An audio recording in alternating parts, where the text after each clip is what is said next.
Hi, Ryan Steinelson here with Business Trends TV, where we interview the trending businesses that are out there, the ones that are setting the trends in their respective niches and their service industries. And right now, today, I have with me Gregory Tendrich, and Greg is a securities fraud attorney, and I'm going to let him tell you a little bit more about what he does. But he's very ahead of the curve in terms of not only his knowledge base, but also in terms of the years of experience that he has, and also the amount of casework that he's done. And I just wanted to bring Greg on the show today because he's got a lot of great information that he's going to give you today, so that if you are in a situation where you have a stock fraud situation or any other type of situation, you'll know you'll have some answers. And Greg, how you doing? Fine, Ryan. How you doing? Thank you. Doing awesome. Maybe tell the people a little bit about yourself and where you're at and what you do. Sure. Ryan, I have a practice that's devoted to securities litigation. I've been in Boca Raton now for about 10 years. I spent 10 years as an in-house lawyer representing major stock brokerage firms and wirehouses.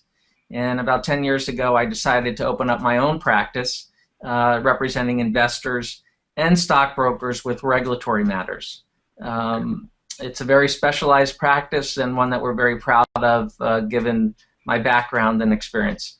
Yeah, so you've got a lot of experience, and it's a very specialized niche. There's not many, I don't think many attorneys that deal in that specific niche out there. Are there a lot of attorneys that do what you do, or is it? No, I mean, it is a very specialized field, and there are a limited number of lawyers around the country that handle these types of cases. Okay. I think investors should be aware, however, that they should look for those attorneys that have a background similar to mine, where they have a background representing brokerage firms as well as investors who have been aggrieved by their stockbrokers. Are there any other types of claims that somebody can pursue, or what other types of claims are there out there? Well, I mean, traditionally, besides suitable or unsuitable investments, we'll see claims involving misrepresentations. If a stockbroker or financial advisor told you something about an investment which was not necessarily true, that's called a misrepresentation. We also have situations where a stockbroker may be churning your account. Churning your account is where he's simply generating commissions for his own benefit, irregardless of what your investment objectives were. He or she is putting his own financial interest ahead of yours and generating commissions, because every time they enter a trade, they make a commission typically. We also will see claims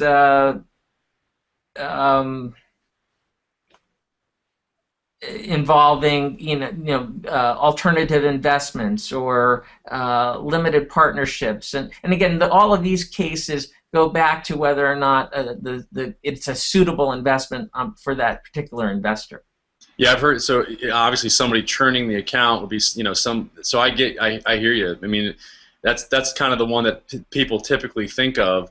In that, I thought of too. I was thinking of that immediately when I thought of what you do. I'm thinking, okay, yeah, if I had a broker and he's just buying and selling stocks in order to make that commission, that would be something that I'd be very concerned about. So just another thing that we'll typically see is, especially with somebody your age, you want to be well diversified in the stock market. Right. If you have all of your eggs in one basket, there is a failure to diversify claim.